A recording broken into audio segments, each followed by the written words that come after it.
DNA result sa nakuhang buhok at blood sample, lumabas na. Hanggang ngayon ay misteryoso pa rin ang pagkawala ng dalagang si Catherine Camilon, isang beauty queen at teacher sa Tuy, Batangas na halos mahigit isang buwan nang nawawala.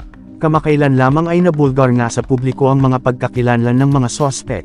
Ito ay ang nakarelasyon umano ni Catherine na si Police Major Alan De Castro, Jeffrey Magpantay na personal driver at bodyguard nitong si De Castro at dalawa pang di pa nakilalang mga salarin.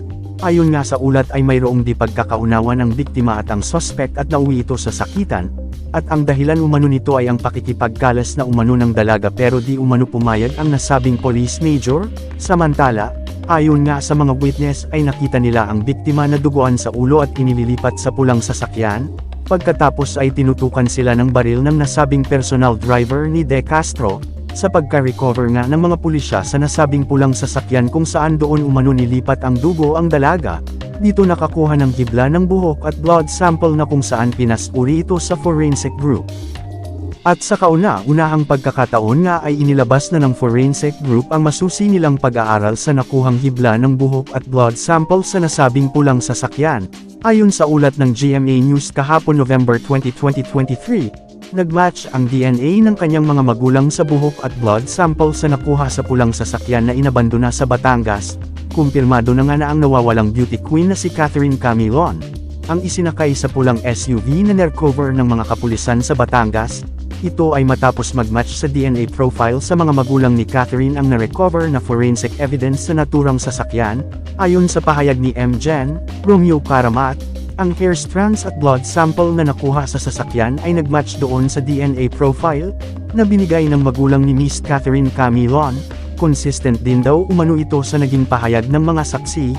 Ani MGen Caramat, yung mga witness natin ay hindi nagsisinungaling, there is a corroborative evidence na talagang yung nakita nilang babae na binubuhat ng mga suspect natin ay certainly ay si Miss Camilon yun. Pagpapatuloy ni MGen Caramat, mas bumigat ang kaso na isinampa natin doon sa mga suspect.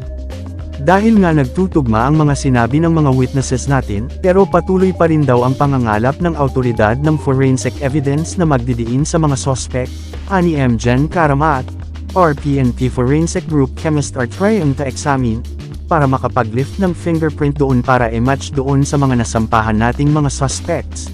Samantala, nauna na ngang sinampahan ng kasong kidnapping at illegal detention ng suspect na si Police Major Alan De Castro at 3 iba pa. Sa ngayon ay patuloy pa ring hinahanap ang sasakyan ni Miss Catherine Camilon na nakita ng mga witness na pinanggalingan niya bago siya nakita na inililipat sa pulang SUV. Samantala, sa ngayon missing pa rin kung ituring ng CIDG si Miss Catherine Camilon. Patuloy naman silang umaasa na mahahanap pang buhay ang beauty pageant contestant.